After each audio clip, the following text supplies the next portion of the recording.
I'm Caitlin, 32, and metal runs in my blood. For 3 generations, our family name has been synonymous with exquisite metalwork until the day my parents called a family meeting. With beaming smiles, they announced they were transferring our shop to my sister's husband, Richard, a man who couldn't tell wrought iron from aluminum 6 months ago. My decade of dedication meant nothing. Today, I stand in front of my own thriving metal shop, but the path from betrayal to triumph would cost me more than just a family business. It would tear apart everything I thought I knew about the people I trusted most. Before I dive into my story, I'd love to know where you're watching from. Drop your location in the comments and hit that subscribe button if you've ever had to rebuild something you lost. Let's connect through our shared experiences, because sometimes the strongest metal is forged in the hottest fires. My grandfather, Harold Morgan, started Morgan Metal Works in 1952 with nothing but a second-hand forge and determination that could bend steel. I grew up hearing stories of how he built the business from scratch, working 16-hour days crafting everything from ornamental gates to structural supports. The shop smelled of metal dust and possibility.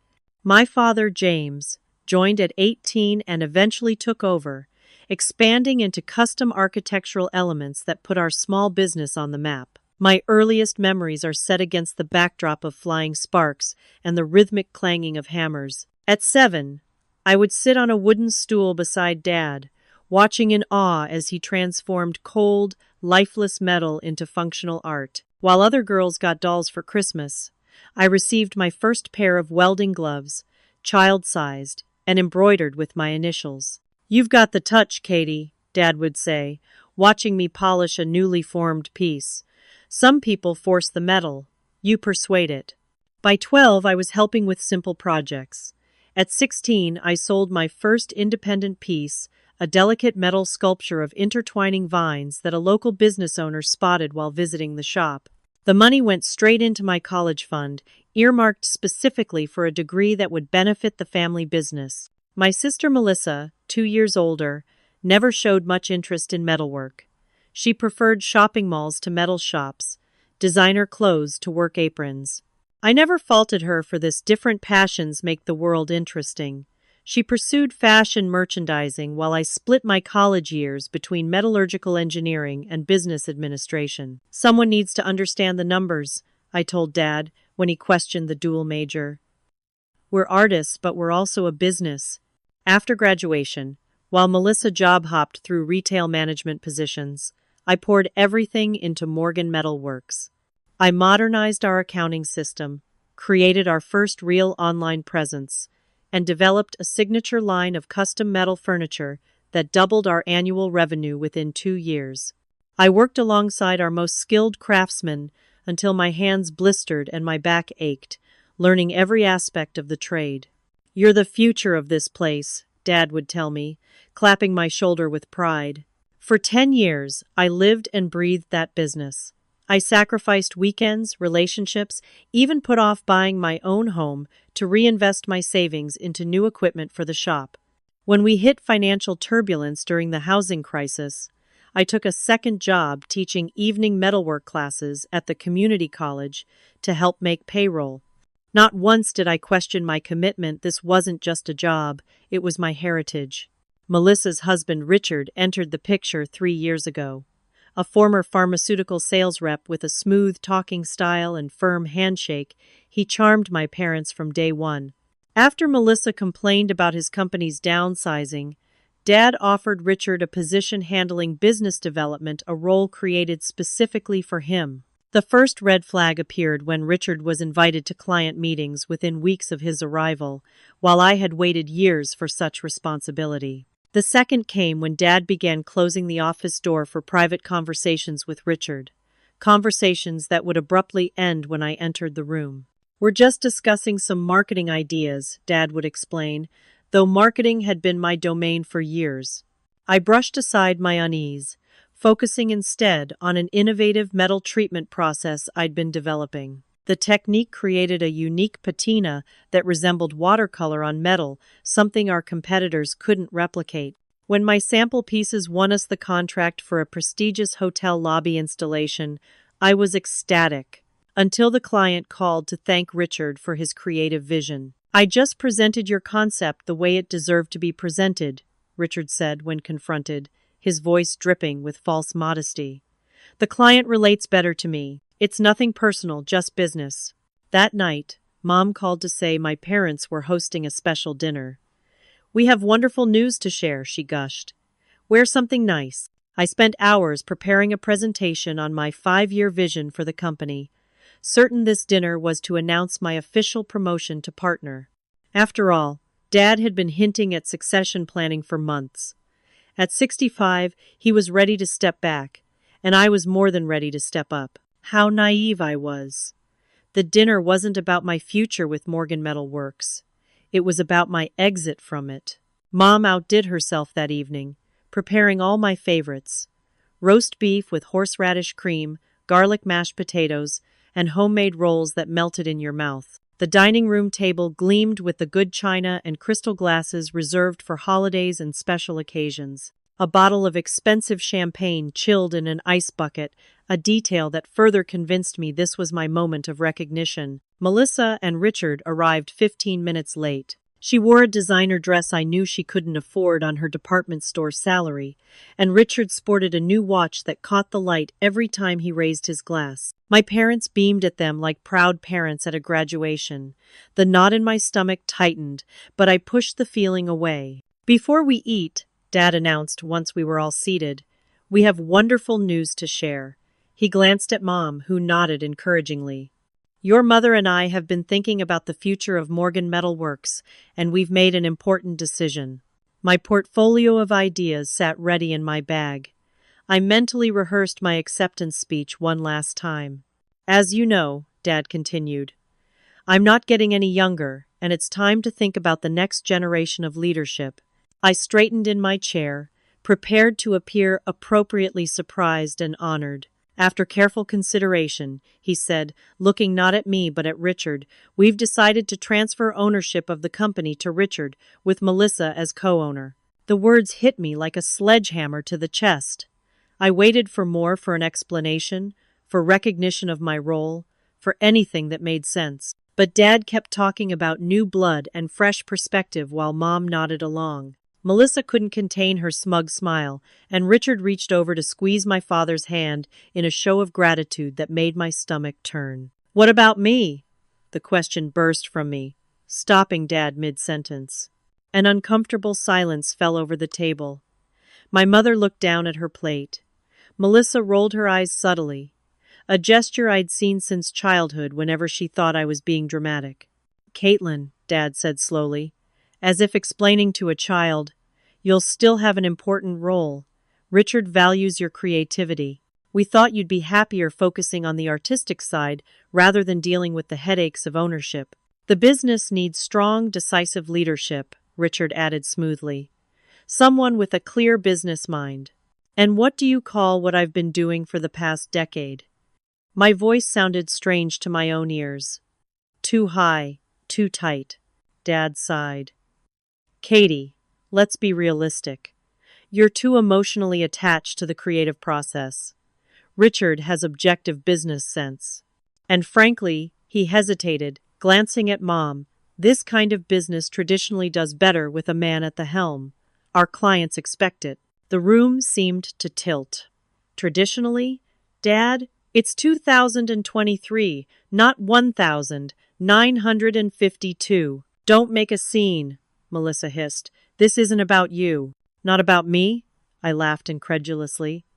"This business has been my entire life. I've put everything into it while you were trying to figure out which retail job you hated least." "That's enough," Dad barked. "The decision is made. The papers were signed last week." Last week, they'd done this behind my back without even the courtesy of a conversation. "How long have you been planning this?" I asked, my voice barely above a whisper. Mom finally spoke. "Richard approached us with a business plan about 6 months ago. It was very impressive." 6 months. While I was working overtime on the hotel project, They were plotting to hand my birthright to a man who'd spent more time in the employee break room than on the shop floor. I developed new techniques. I brought in half our current clients. I worked nights and weekends. I skipped vacations. The words tumbled out, each one fueled by a decade of dedication that had just been deemed worthless. And we appreciate that, Mom said softly. You'll be well compensated as creative consultant. Creative consultant? The title was a demotion wrapped in a pretty bow. Richard leaned forward, his expression professionally sympathetic. We're thinking $65,000 annually, plus benefits. Very generous for the role. Less than half what I currently made, for twice the talent I brought. I thought I was family, I said, looking directly at my father. But you're treating me like an employee, a disposable one at that. Dad's face hardened the expression he used when he considered a matter closed. This is what's best for the Morgan legacy. Richard and Melissa will ensure the business continues for another generation. What about my children someday? I asked. They're Morgans too. Melissa snorted. Please, you haven't had a serious relationship in years. Some of us actually prioritize family. The implication was clear. I'd chosen the business over personal relationships, and now I was losing both. I stood up, my untouched dinner growing cold.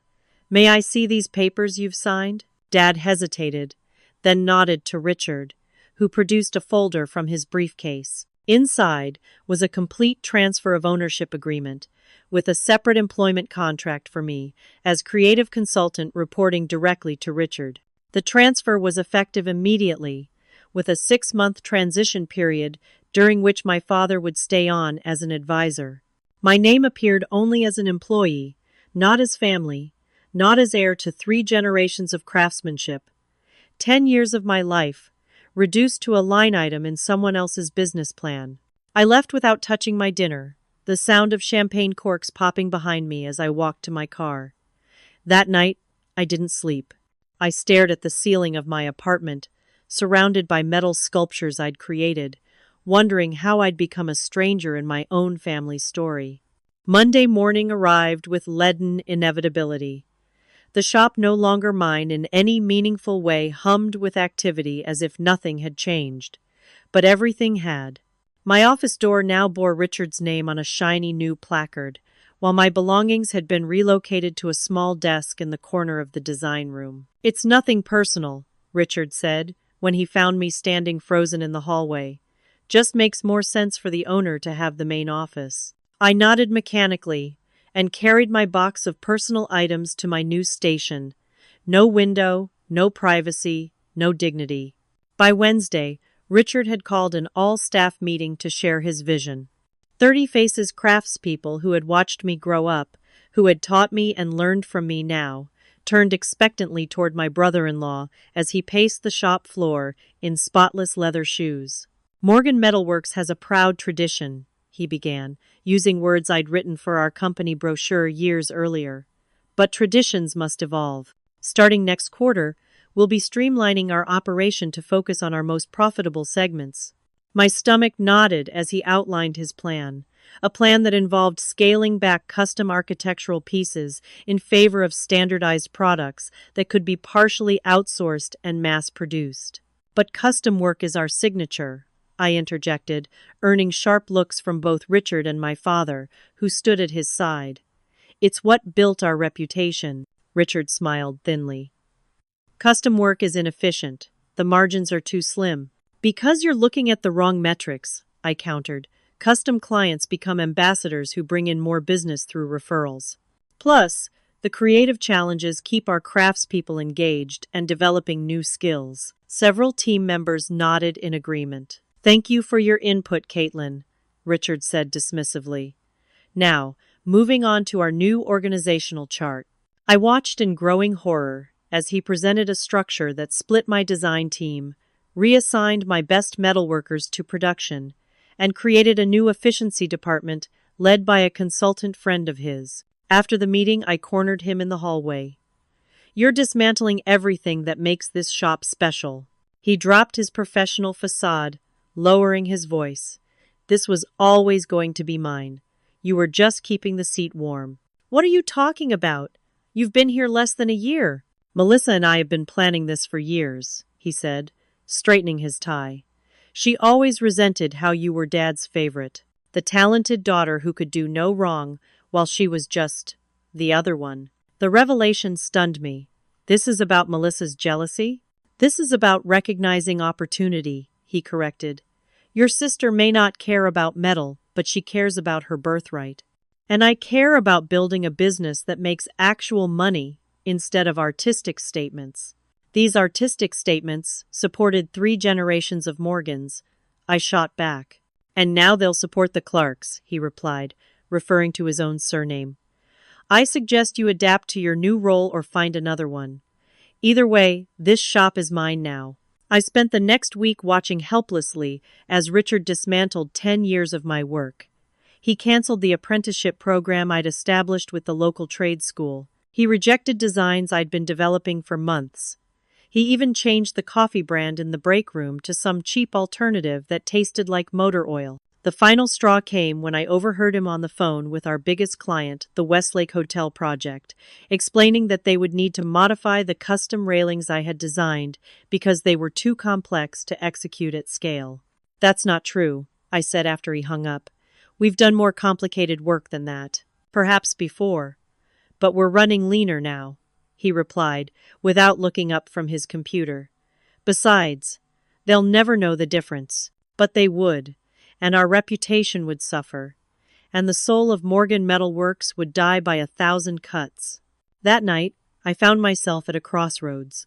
I could stay and watch everything I loved be transformed into a soulless production line, or I could leave with nothing but my skills and the knowledge that I had stood for something. The next morning, I arrived early and gathered the entire team before Richard's usual 9 a.m. entrance. I need to say something important, I began, my heart pounding but my voice steady. For 10 years, I've poured my heart and soul into this shop. I've worked alongside many of you to build beautiful things that will outlast all of us. That was the Morgan way: quality, creativity, and craftsmanship above all else. I saw nods of agreement, particularly from the older craftspeople who had known my grandfather. But that vision is no longer driving this company. So today will be my last day at Morgan Metal Works. A murmur of surprise rippled through the group. Sam, our master welder who had taught me my first bead when I was 13, shook his head in disbelief. Each of you has a choice to make about your own futures, I continued. I won't ask anyone to follow me into uncertainty. But know this, I will be creating my own path forward, one that honors the true spirit of craftsmanship that my grandfather built. Richard stormed in just as I finished, his face flushed with anger. What's this impromptu meeting about? I was just saying goodbye, I replied, picking up my small box of personal items. I quit. The stunned silence that followed me out the door was broken only by the sound of my boots on concrete and the quiet voice of Sam asking, "How can I reach you?" My parents called that evening, their voices a mix of anger and disbelief. "You're tearing this family apart," Mom accused tearfully. "The family was torn when you decided I wasn't worth respecting," I replied, surprising myself with my calm. Dad took the phone. "This dramatic exit doesn't change anything, Katie. The business will continue without you." "I know it will, Dad. Just not as the business you built, or that Grandpa built. Blood is thicker than water," he reminded me sternly. "Yes," I agreed, "but apparently not thicker than metal. Goodbye, Dad." I hung up and sat alone in my apartment, unemployed for the first time in my adult life, wondering what came next. The path forward was unclear, but one thing was certain: I would forge it myself, from raw materials of my own choosing. The reality of starting over hit me hardest at 3 a.m, 1 week after walking out of Morgan Metal Works. Wide awake, I made a list of my assets. 15 years of metalworking knowledge, a decent but dwindling savings account, industry contacts, and absolutely nowhere to work. My apartment's balcony could barely fit a chair, let alone a forge. The garage I'd been renting for personal projects had to be surrendered at $500 monthly. It was a luxury I could no longer afford with no income. My tools, at least the ones I'd purchased personally, filled my living room in disorganized piles. I tripped over a metal brake on my way to make coffee. "This is pathetic," I told the empty room. "I'm a master metalsmith working out of a one-bedroom apartment." The phone rang, jolting me from my self-pity. It was Lucas Harrington, owner of Harrington Custom Motorcycles and a longtime client of Morgan Metalworks, specifically of my custom gas tanks and detail work. "Heard you left the family nest," he said without preamble.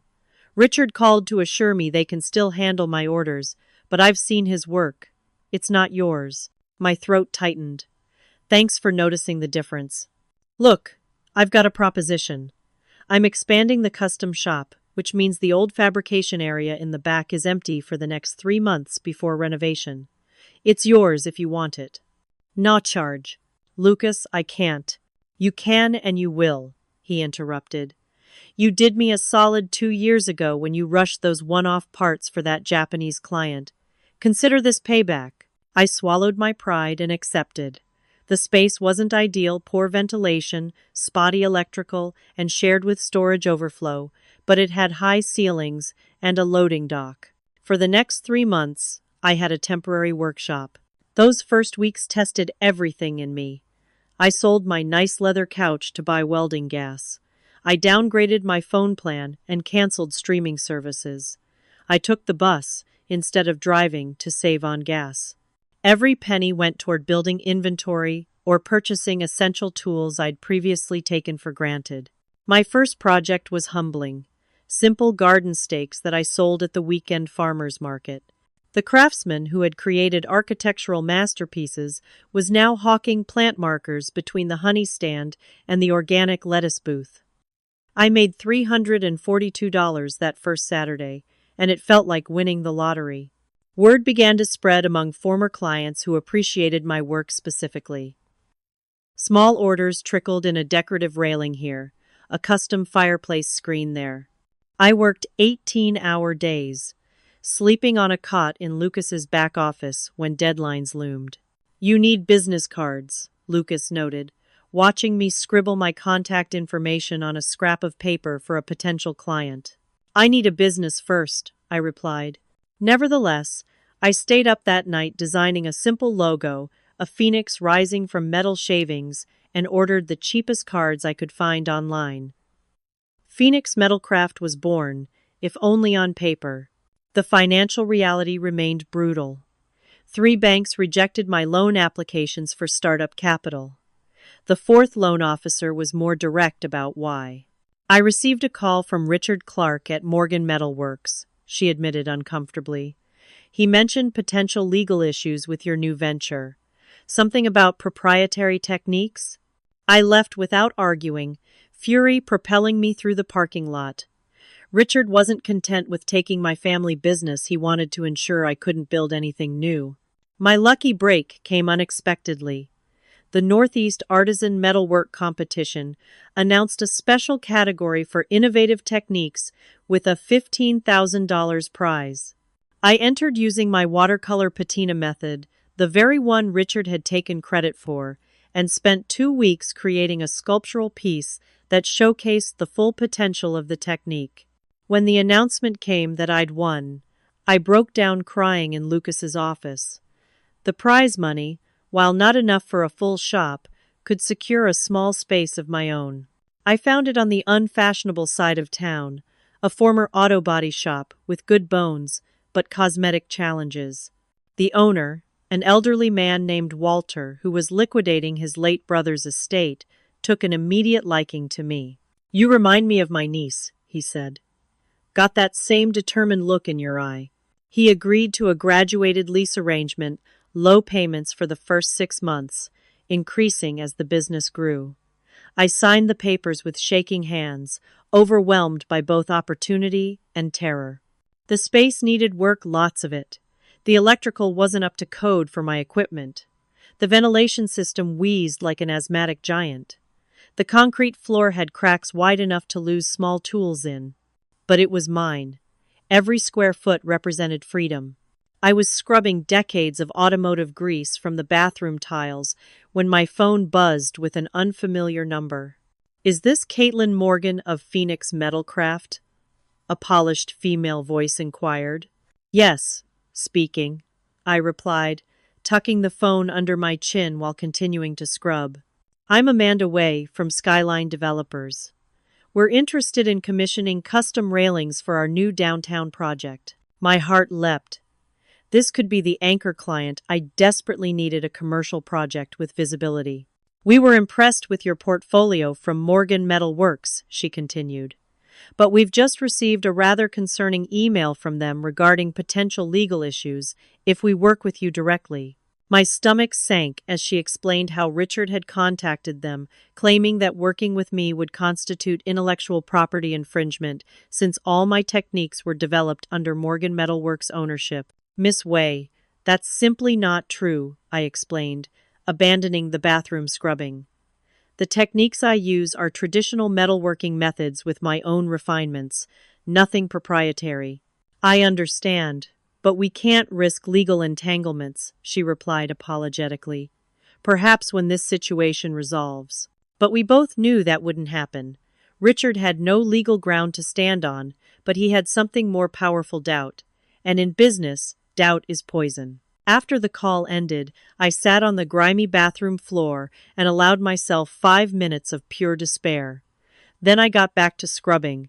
The tiles wouldn't clean themselves, and neither would my reputation. I needed to find a way forward, even with Richard actively working to block my path. I just didn't realize yet how personal this war would become. The certified letter arrived on a Tuesday morning, exactly 3 weeks after I'd signed the lease on my shop space. The Morgan Metal Works letterhead looked absurdly formal, considering I'd helped design it years earlier. The contents were equally absurd, a cease and desist demanding I stop using proprietary metalworking techniques developed at and owned by Morgan Metal Works. I called Benjamin Winters, an attorney friend who had handled some contracts for me at the family business. "This is thin ice they're skating on," he said after reviewing the document. "They're essentially claiming ownership of skills in your head. Unless you signed a very specific intellectual property agreement, which I know you didn't because I would have advised against it, they have no case. So I can ignore it? Legally? Probably. Practically?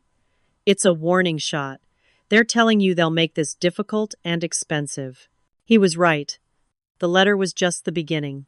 The following week, my Aunt Caroline called in tears.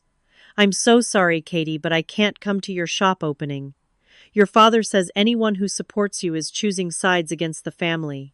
One by one, extended family members and friends connected to my parents sent awkward texts or left voicemails expressing similar sentiments. My Uncle Peter, who had promised to loan me some specialized tools, backed out after a conversation with your father. My cousin's wife, who had commissioned a decorative wall piece for their new home, canceled with a vague excuse about budget constraints. The isolation strategy was paired with a reputation attack. At an industry supplier showcase, I overheard 2 potential clients discussing my mental health issues and anger management problems, rumors I later traced back to Melissa, who had apparently been calling my former clients with concerns about my stability. She told the Hendersons I had a breakdown and destroyed equipment at Morgan's before leaving, my former colleague Janet revealed during a clandestine coffee meeting, and Richard's telling everyone you stole client data. Janet had risked her job to warn me about Richard's next moves. He's planning to systematically undercut you on any bid you submit. He's told the team to drop prices by 30% if they hear you're in the running, even if it means taking a loss. "That's not sustainable," I pointed out. "It doesn't need to be," Janet replied grimly. "It just needs to last long enough to put you out of business." The most direct confrontation came from my parents themselves. I returned home one evening to find them sitting in their car outside my apartment building.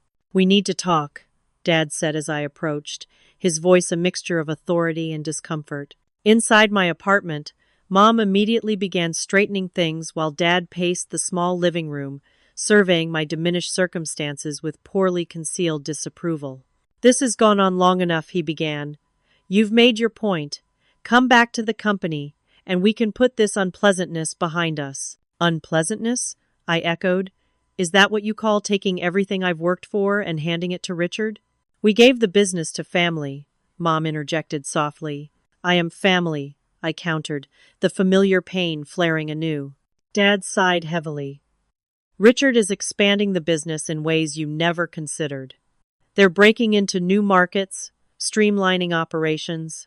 By cutting quality and outsourcing work that should be done by skilled craftspeople. That's business, he said dismissively. Sometimes tradition has to give way to progress. What you call tradition, I call integrity, I replied. And what you call progress, I call selling out everything Grandpa built. His face hardened. Your grandfather would understand adaptation.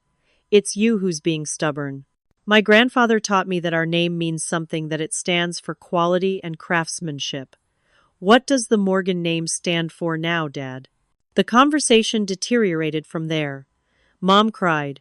Dad made veiled threats about permanent family rifts, and I stood my ground with a firmness that surprised even me. They left with a parting warning that I was making the biggest mistake of my life. Perhaps I was. The next day, I discovered Richard had been systematically approaching my suppliers, offering exclusive contracts in exchange for not selling to me. 2 critical material sources cut me off within the same week, citing existing relationships with Morgan Metal Works and limited inventory availability. The lowest point came when I lost the Riverwalk project, a high-profile job that would have established Phoenix Metalcraft in the commercial sector. I had spent weeks on the proposal, creating detailed mock-ups and competitive pricing, only to learn that Richard had offered the client a deal that was clearly below cost. We'd love to work with you, the project manager said apologetically, but the price difference is too significant to ignore. That evening, sitting alone in my half-renovated shop, with bills piling up and prospects dwindling, I genuinely considered giving up. My family was determined to destroy me professionally. My savings were nearly depleted. My reputation was under constant attack. I poured myself a generous whiskey and stared at the Phoenix logo I'd designed with such optimism. Perhaps some fires were too intense for rebirth. My phone buzzed with an unknown number. I almost didn't answer, expecting another cancellation or awkward withdrawal. Instead, I heard a voice I didn't immediately recognize. Is this Caitlin Morgan? Benjamin Winters gave me your number. I understand you're having some family business issues that might benefit from specialized legal counsel. The voice belonged to Elaine Rodriguez, an attorney specializing in family business disputes. Benjamin had reached out to her on my behalf. I'm not sure I can afford specialized legal counsel, I admitted. Let's start with a conversation, she replied. Sometimes knowing your rights is half the battle. That conversation became my turning point. Not because Elaine offered magical legal solutions, there were none, but because she helped me see that I wasn't as powerless as Richard wanted me to believe. They're attacking because they're afraid of you, she observed after hearing my story. You represent something they can't control or replicate: genuine talent and vision. That's why they're trying so hard to keep you from succeeding independently. For the first time in weeks, I slept through the night. The next morning, I woke up with something I had nearly lost: a plan. The first thing we need to establish, Elaine said during our initial formal consultation, is what techniques are truly proprietary to Morgan Metal Works versus general industry knowledge or your own innovations. We spent hours documenting my training history, including classes I'd taken outside the family business, techniques I'd developed independently, and public sources for methodologies Richard claimed were company secrets.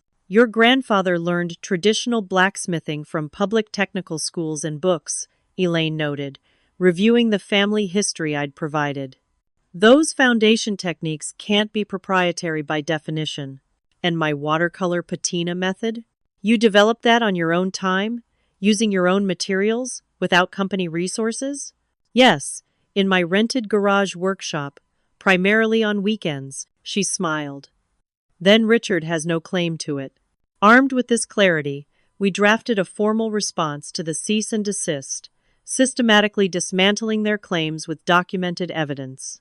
We included photographs of public domain reference materials that showcased the techniques in question, dating back decades before Morgan Metal Works existed.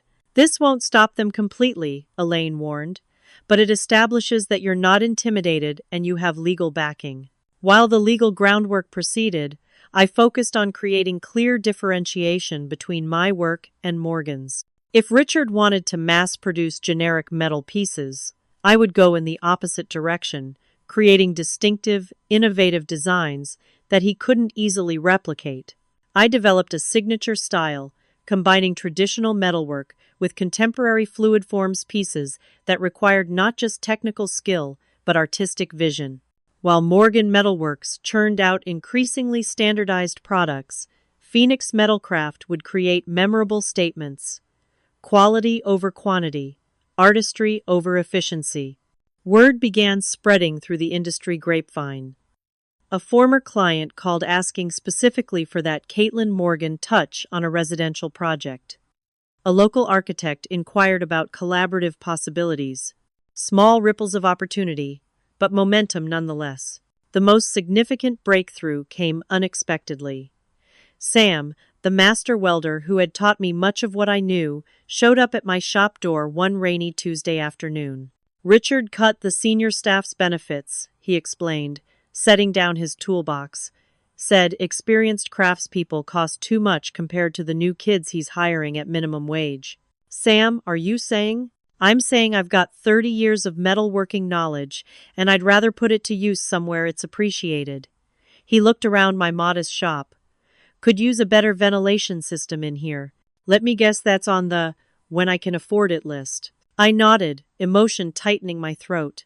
Well, I know a guy who can fix that for materials cost plus beer. And I know 3 other Morgan craftspeople who are updating their resumes. Think you might have openings soon?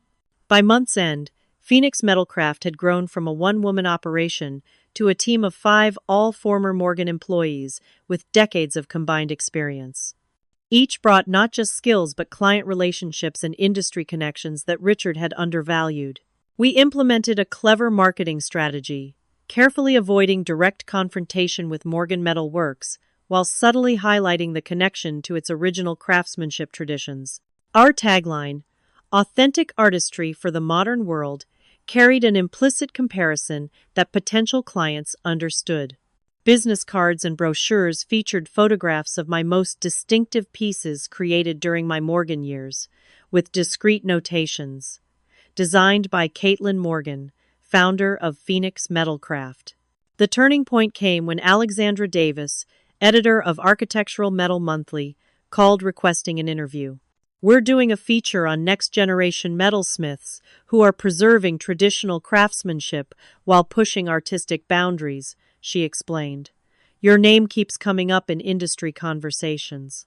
The resulting article, Rising from the Forge, How Caitlin Morgan is Redefining Architectural Metalwork, provided legitimacy and visibility I couldn't have purchased with my limited marketing budget. Alexandra's elegant prose traced my journey from childhood apprentice to innovative independent artist, showcasing photographs of my signature pieces alongside thoughtful analysis of my techniques. The piece never explicitly mentioned the family drama, but the subtext was clear in lines like, Morgan has chosen to honor traditional craftsmanship values in an era when many established metalworks are pivoting toward mass production and standardization. The magazine hit subscribers 2 days before the Midwest Architectural Design Expo, perfect timing for maximum industry visibility. My phone began ringing with inquiry calls before I'd even seen the printed article. Richard's reaction was swift and predictable. He sent a blistering email to Alexandra claiming journalistic irresponsibility and factual inaccuracies, which she forwarded to me with a single question mark as commentary. He's afraid, Sam observed, reading the email over my shoulder. You're making him look bad without even trying. More concerning than Richard's professional tantrum were the anonymous messages that began appearing first as emails, then as texts to my personal number. Family traitor. Ungrateful daughter. This isn't over. While never explicitly threatening violence, they carried an undercurrent of malice that left me checking the locks on my apartment door more carefully each night. I might have dismissed them as generic harassment if not for the highly specific references to private family matters details only someone close to the Morgans would know. When one message mentioned the blue bicycle incident, referencing a childhood mishap that only my immediate family knew about, I knew with certainty who was behind them. Melissa, I told Elaine, forwarding the latest message. This is her style, passive-aggressive, with just enough plausible deniability. Document everything, she advised. If it escalates, we may need to consider legal options. I didn't want things to reach that point. Despite everything, these were still my parents, my sister. But with each passing day, it became clearer that they saw this as war, and in war, there are casualties. Mine came in the form of my largest supplier, suddenly refusing to fill my orders. Phoenix Metalcraft had built enough momentum to require regular material deliveries, and losing our primary steel source threatened to derail production on 3 major projects. "I'm sorry, Miss Morgan," the representative said uncomfortably. "We've entered an exclusive regional partnership with Morgan Metalworks. Richard hadn't just secured his own supply chain, he'd deliberately cut off mine." "Exclusive regional partnership?" Sam scoffed when I broke the news about our steel supplier. "That's corporate speak for, they paid us off." Our team gathered around the makeshift break table, a sheet of steel atop sawhorses, coffee cups in hand, expressions grim. We had projects due, clients waiting, and suddenly no materials to complete the work. "I've got some stock we can use," offered Maria, our newest team member and former Morgan Metalworks finishing specialist. "Not enough for everything, but it'll buy us time." "Time for what?" asked Derek, looking up from his calculator. "Finding a new supplier means higher costs, longer shipping times. We'll lose our profit margin even if we can fulfill the orders." The reality was stark. Without reliable material sources, Phoenix Metalcraft would fail exactly as Richard had planned. I spent the afternoon calling every supplier in a 300-mile radius. The responses varied in wording but not in substance. Some were already exclusive with Morgan, others couldn't meet our volume needs, and the rest quoted prices so high they might as well have said no. By evening I sat alone in the darkening shop, staring at the half-completed projects that might never be finished. The Phoenix logo on the wall seemed to mock me now. There would be no rising from these ashes. My phone rang, displaying an unfamiliar local number. "Is this Caitlin Morgan?" asked a gruff, vaguely familiar voice. "Yes, who's this?" "Frank Morgan. Your uncle." I nearly dropped the phone. Uncle Frank, my father's estranged brother, had left the family business over 20 years ago after a legendary falling out with my father. He was rarely mentioned, and when he was, it was usually with disapproval. "How did you get my number?" I asked, bewildered. "Small industry. Word gets around." He cleared his throat. "Heard you're having supplier problems." "News travels fast. History repeats faster," he replied cryptically. "Got time for a coffee?" 2 hours later, I sat across from Frank Morgan in a quiet corner of a downtown diner, studying the face that bore such a strong resemblance to my father's same strong jaw, same penetrating eyes, but with deeper laugh lines and none of the rigid posture. "So, James finally did it to you too," he said after I explained my situation. "Pushed you out for not fitting his vision. You don't sound surprised." Frank's laugh held more resignation than humor. "Kid, I've been waiting 23 years for this call. Only thought it might come from Melissa instead of you." He stirred his coffee methodically as he recounted a history I'd never heard, how he and my father had inherited Morgan Metal Works from my grandfather as equal partners, but had fundamentally different visions for its future. James wanted growth, expansion, bigger contracts. I wanted to preserve the craftsmanship, the quality that made us special. Frank's expression softened with memory. We fought for 3 years until he brought in lawyers and forced a buyout using a loophole in the partnership agreement. The parallels were unmistakable, so you left. "With nothing but my tools and a bad attitude," he confirmed.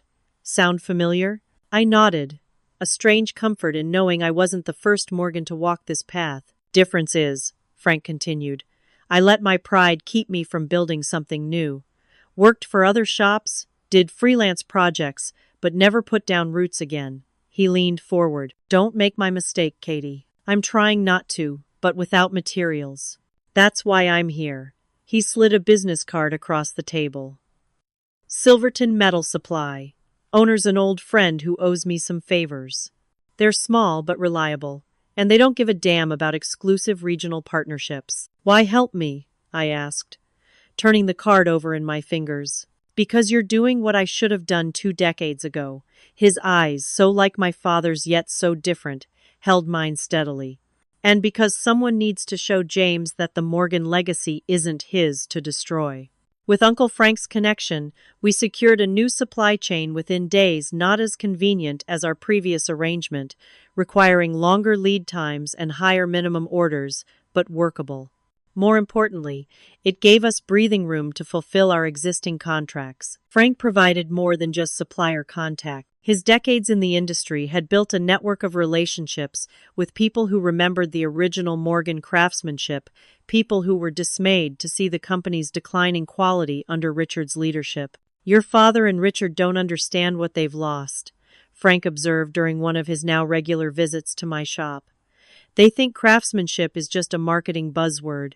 This became painfully evident when one of Morgan Metalworks' prestigious clients, the Lakeside Hotel Group, experienced a spectacular failure of their recently installed decorative lobby screens. The screens, meant to be both functional room dividers and artistic statements, had collapsed during a VIP event. Janet called with the inside story. Richard cut corners on the internal supports to save on materials cost, used thinner gauge metal than the specifications required. The news spread quickly through industry channels, creating precisely the kind of publicity Richard couldn't spin away. Photos of the collapsed screens appeared in trade publications, alongside uncomfortable questions about quality control at the once-respected Morgan Metalworks.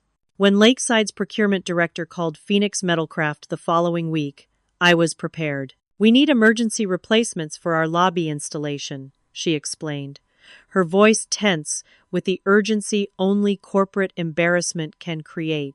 The original pieces were Morgan work, but we're exploring alternatives. Morgan Metalworks was my family's company, I acknowledged. I trained there, but I now operate independently. We're aware of your background, Miss Morgan. That's precisely why we're calling.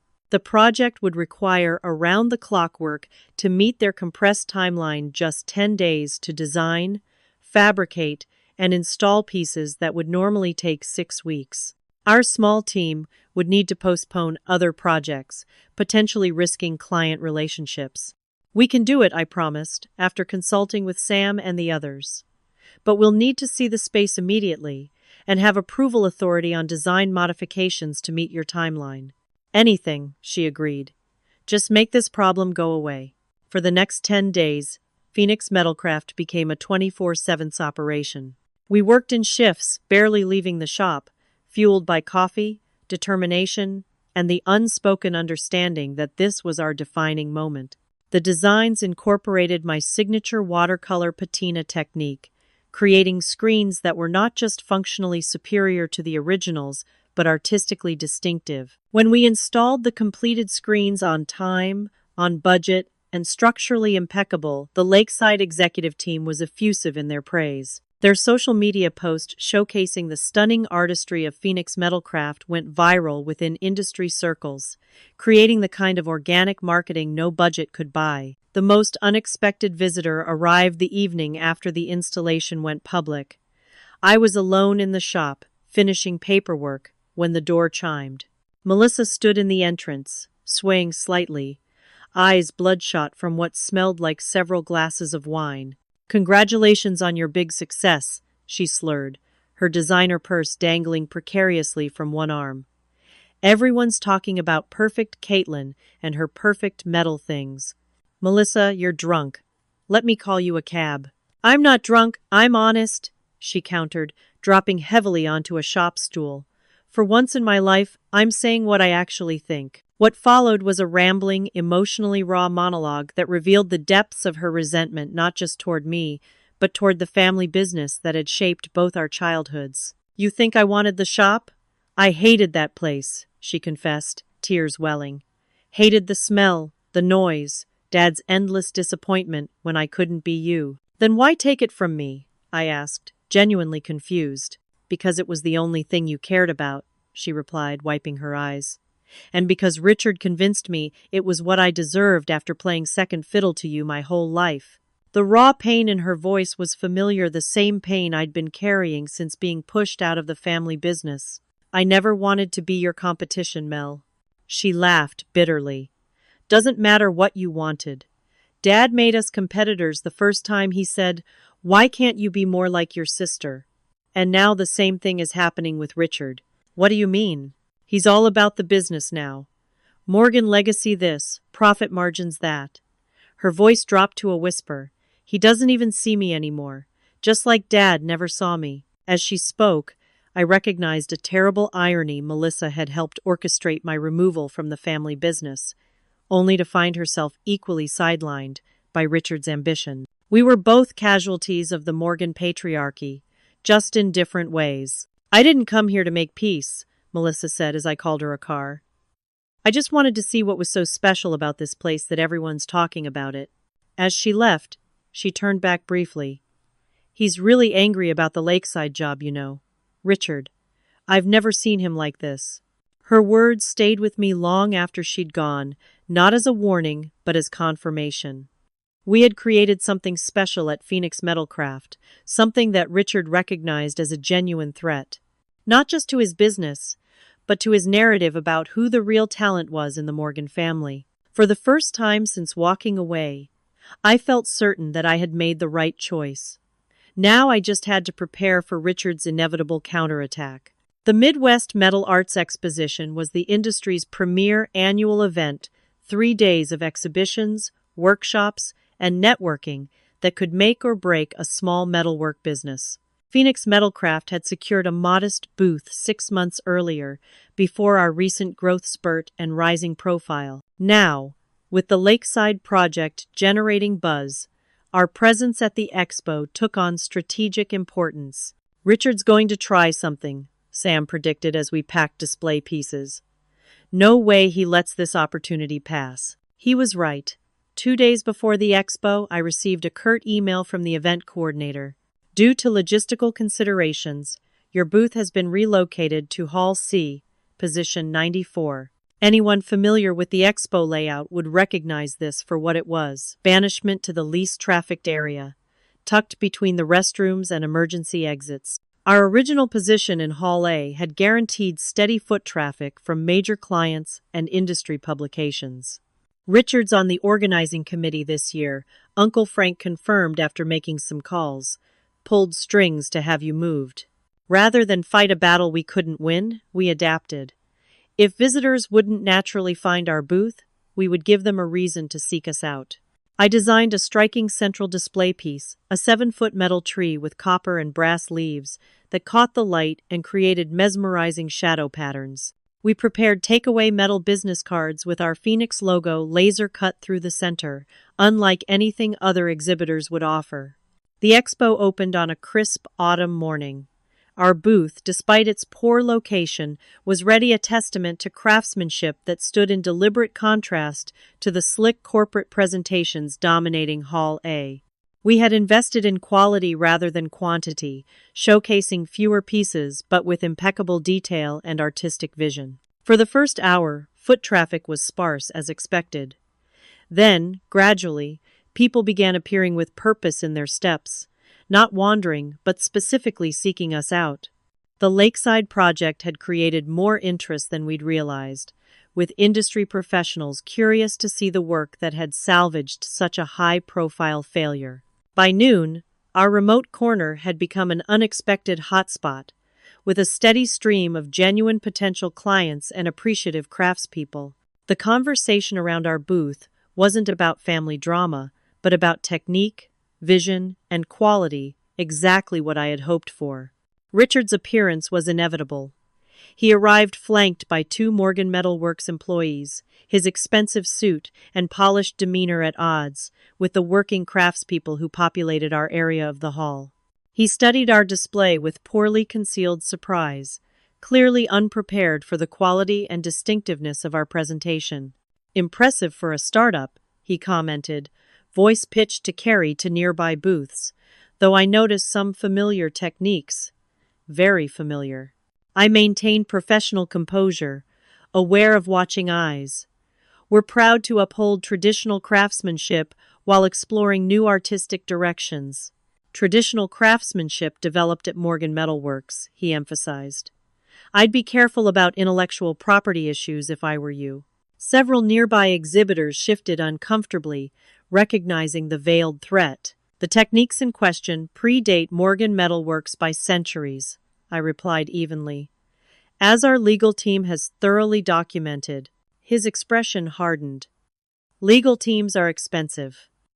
I wonder how long your little operation can afford ongoing litigation." "Richard," I said quietly, "this isn't the place for this conversation." "On the contrary," he countered, voice rising, "I think potential clients should understand exactly what they're getting involved with when they commission Phoenix Metalcraft. A business built on stolen techniques and client relationships, cultivated at Morgan's expense." The watching crowd had grown, drawn by the unmistakable tension. Richard, sensing an audience, continued his performance. "It's a shame when family loyalty means nothing," he declared with manufactured sadness. "When decades of tradition are discarded for personal gain." Something in me snapped, not toward anger, but toward a clarity I hadn't fully embraced until that moment. "Let's talk about tradition, Richard," I replied, my voice steady and clear. "My grandfather built Morgan Metal Works on three principles: impeccable craftsmanship, innovation, and integrity. Phoenix Metalcraft honors those traditions. Can you say the same?" Before he could respond, I gestured to our display pieces. "These aren't mass-produced in overseas factories. They're created by master craftspeople, including several who left Morgan because they weren't allowed to maintain quality standards under your leadership." Richard's face flushed.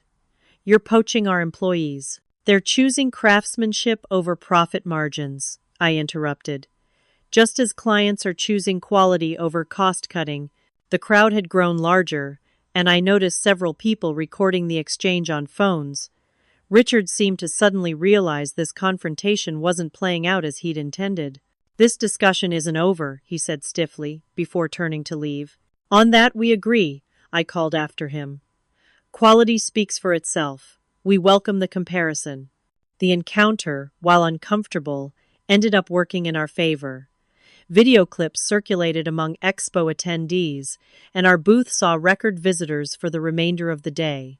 More importantly, the confrontation had forced me to articulate Phoenix Metalcraft's values publicly, a declaration that resonated with potential clients seeking more than just metal fabrication. The most unexpected visitors arrived late on the second day. My parents stood awkwardly at the edge of our booth, looking simultaneously out of place and achingly familiar. Mom clutched her purse with white-knuckled hands, while Dad surveyed our display with the critical eye I knew so well. "Your mother wanted to see your work," he said by way of greeting. Mom moved forward hesitantly, touching the copper leaves of our centerpiece with gentle fingers. "It's beautiful, Katie. So distinctive." The compliment hung in the air between us, the first she'd offered since I'd left the family business. I saw in her eyes a complicated mix of pride, regret, and uncertainty. "Thank you," I replied simply, unwilling to make this easier than it should be. Dad cleared his throat. "Richard tells us you've been spreading rumors about quality issues at Morgan's." "I haven't needed to spread rumors, Dad. The Lakeside incident wasn't exactly a secret." He flinched at the reference. "Isolated manufacturing defect. Being addressed." "I'm sure it is. Now." Mom intervened before tension could escalate. "We just wanted to see how you were doing. Your booth is lovely." The awkward visit might have ended there, if not for a commotion at the main stage area. A crowd was gathering as Richard took the microphone for an unscheduled announcement. "Ladies and gentlemen, Morgan Metal Works is proud to announce a major expansion initiative backed by Westfield Capital Partners. This seven-figure investment will allow us to open 2 new production facilities and launch our new Heritage Collection of standardized architectural elements. The audience applauded politely, though I noticed several craftspeople exchange skeptical glances at the emphasis on standardized products. This represents the future of architectural metalwork, Richard continued confidently, bringing Morgan craftsmanship to a broader market through modern manufacturing efficiencies. Dad straightened with evident pride. This is what the business needed: forward-thinking, expansion potential. Richard's vision is exactly what will carry the Morgan legacy forward. I might have let it pass, this moment of paternal approval that had always eluded me. But Janet appeared at my elbow, her expression urgent. "Westfield is backing out," she whispered. "I just got a text from accounting. They did a final inspection yesterday and found too many quality issues. Richard doesn't know yet. He's announcing a deal that's already dead." The news shouldn't have mattered to me. Morgan Metal Works was no longer my concern. Yet I felt a strange hollowness watching my father's pride in an achievement that was already crumbling. Sure enough, by the following morning, rumors of Westfield's withdrawal had spread throughout the expo. Richard was conspicuously absent from the Morgan booth, while my father worked frantically on his phone in a corner, face ashen. "Your family shop's in trouble," Uncle Frank noted, joining me for coffee. "Word is they've overextended, counting on that investment to cover operating costs." "Not my problem," I said, with less conviction than I intended. Frank studied me over his coffee cup. "Wouldn't be so sure about that. When a company with your name on it fails spectacularly, some of that splashes back on you." He was right, of course. The Morgan name still meant something to me, despite everything. But what could I do? Richard had made his bed with shoddy workmanship and overambition. The answer came in the form of Edward Chen, CEO of Pacific Rim Developments, who visited our booth that afternoon. After examining our work in thoughtful silence, he handed me his card. "We're planning a signature corporate headquarters in Chicago. The design calls for extensive metalwork elements, both structural and decorative. We were considering Morgan Metal Works, but recent concerns have us exploring alternatives." The commission he outlined would be the largest in Phoenix Metalcraft's short history, significant enough to establish us as a major player in commercial architectural metalwork. It was also, I suspected, the project Richard had been counting on to stabilize Morgan's finances after the Westfield withdrawal. "Why come to us?" I asked. "We're a relatively new operation." Chen smiled slightly, but not an inexperienced one. "Your team's credentials are impressive, and the lakeside recovery demonstrated both quality and reliability under pressure." He paused. "Quality matters more than company age to us, Miss Morgan." As he left with our portfolio, I spotted my father watching from across the hall, his expression unreadable. He had undoubtedly recognized Edward Chen and understood exactly what his presence at our booth signified.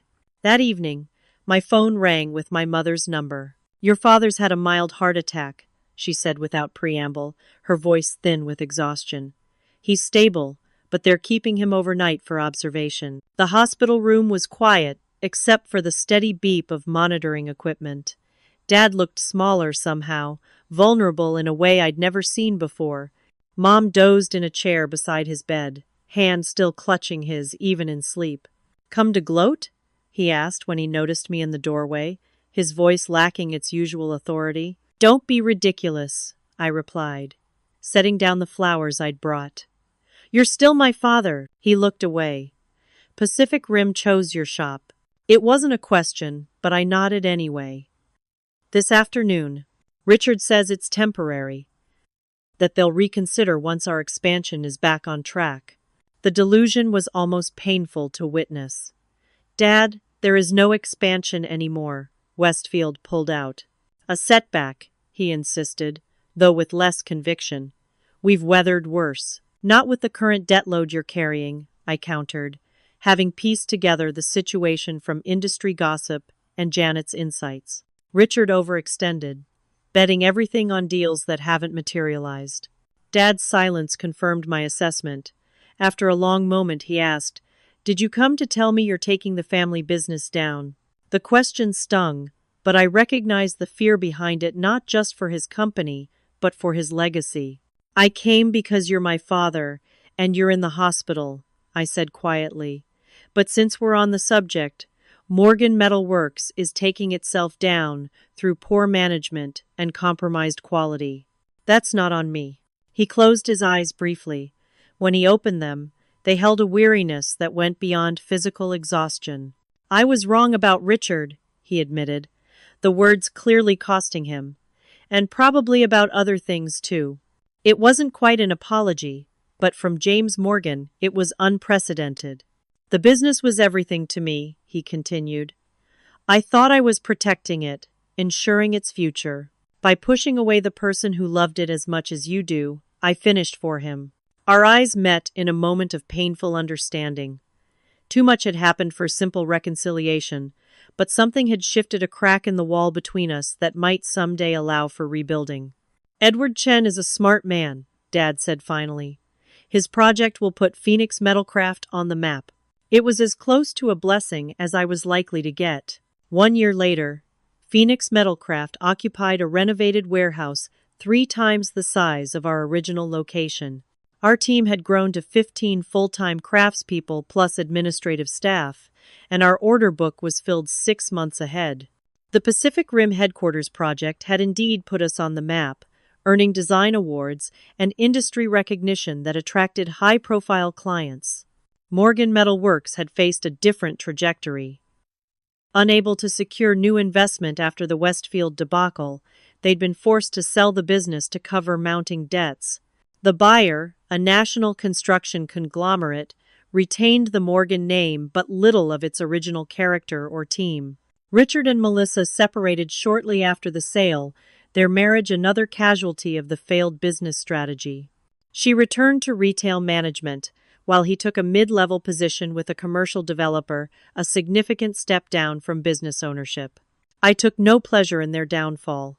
The satisfaction I'd imagined feeling gave way instead to a complicated melancholy for what might have been, for the family relationships fractured beyond easy repair, for the legacy my grandfather had built that now existed only in name. My mother began reaching out with tentative overtures, first text messages on holidays, then occasional calls that carefully avoided mention of the business. We established a fragile communication that acknowledged the past hurt without directly addressing it, a holding pattern that was neither reconciliation nor continued estrangement.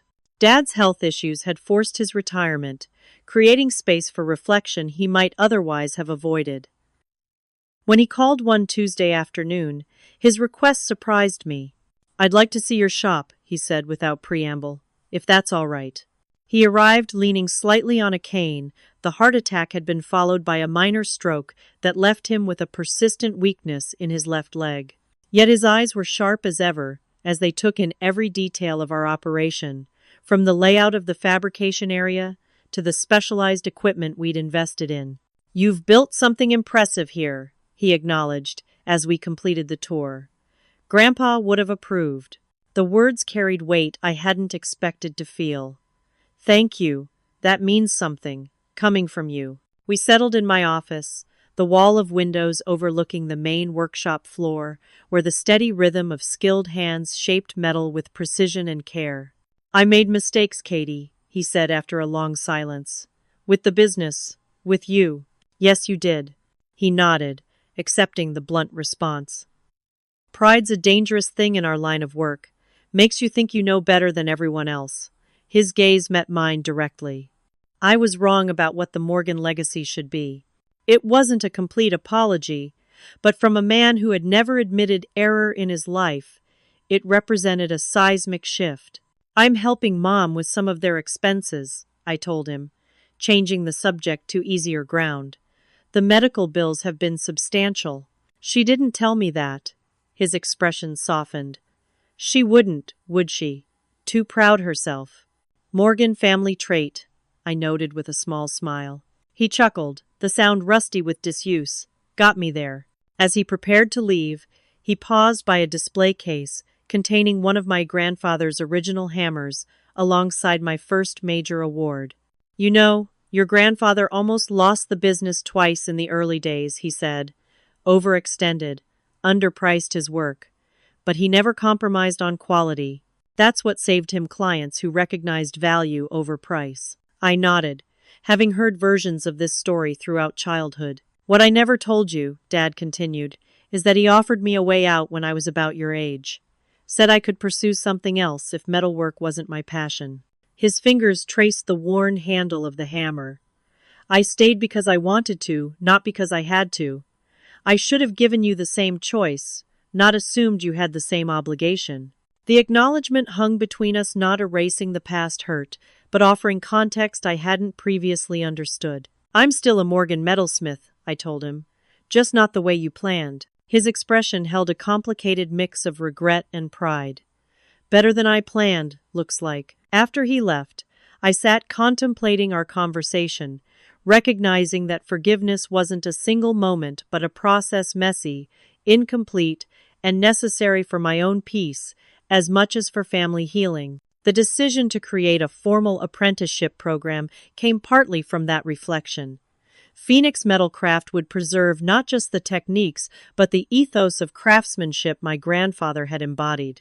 We established the Harold Morgan Scholarship to support promising metalworkers who might otherwise lack access to training, ensuring the skills wouldn't be lost to automation or cost-cutting. On the 5th anniversary of Phoenix Metalcraft's founding, we hosted an open house for clients, industry colleagues, and family. My mother attended, bringing photo albums of my grandfather's early work. Uncle Frank demonstrated traditional hammer techniques to fascinated apprentices. Even Melissa came, her initial awkwardness giving way to genuine interest in the business I'd built. Dad's health prevented his attendance, but he sent a hand-forged phoenix, small but exquisitely crafted, evidence that his skills remained sharp despite his physical limitations. The note accompanying it read simply, "For the true heir to the Morgan legacy." That evening, after guests departed, I installed a commemorative plaque near the entrance to our workshop. It honored not just my grandfather and the original Morgan Metalworks, but the values that had always defined true craftsmanship: quality, integrity, and vision. Below the formal text, I added a personal inscription: "The strongest metal is forged through fire. The most enduring legacy is built by those who rise from the ashes of what was to create what could be."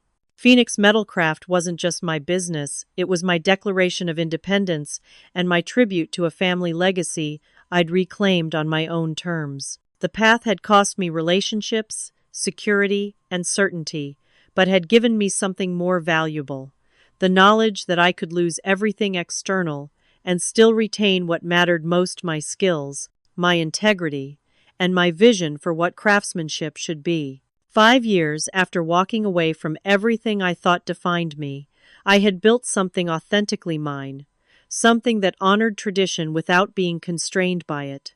The journey from betrayal to triumph had transformed not just my professional life, but my understanding of family, legacy, and self-worth. In the end, my parents' decision to transfer the family shop to my sister's husband became not the end of my story, but the beginning of a better one.